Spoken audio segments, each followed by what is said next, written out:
Hi. இந்த வண்டி பார்த்தீங்கன்னா ஜாவா 42. இதுல வந்து கஸ்டமர் வந்து ஒரு மெயினான கம்ப்ளைண்ட் சொல்லியிருந்தாங்க. வண்டி ஓட்டும்போது வந்து பேக் வீல்ல இருந்து சவுண்ட் வருது அப்படிங்கிறதெல்லாம் சொல்லியிருந்தாங்க.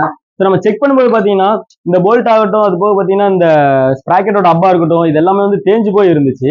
நம்ம கழட்டும்போது இந்த பொசிஷன்ல தான் இருந்துச்சு. சரி, கழட்டினதுக்கு அப்புறம் என்னடா அப்படின்னு சொல்லி நம்ம செக் பண்ணி பார்க்கும்போது பார்த்தீங்கன்னா, இந்த புஷ் தெரியுது பார்த்தீங்களா? இந்த புஷ் வந்து வெளிப்பக்கமா வரும். அதாவது இந்த அப்ல வந்து இந்த பக்கம் வரும்.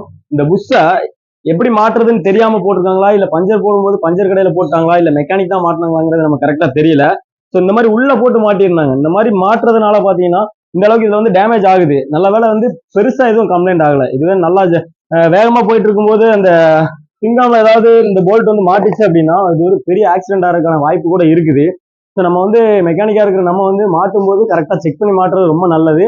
சப்போஸ் கஸ்டமரா இருக்கிற நீங்க வந்து பஞ்சர் கடையில ஏதாவது போடுறீங்க அப்படின்னா கரெக்டா மாட்டுறாங்களா அப்படிங்கறத நீங்க வந்து கொஞ்சம் செக் பண்ணிக்கோங்க. ஏன்னா இதெல்லாம் சின்ன சின்ன விஷயம் தான்.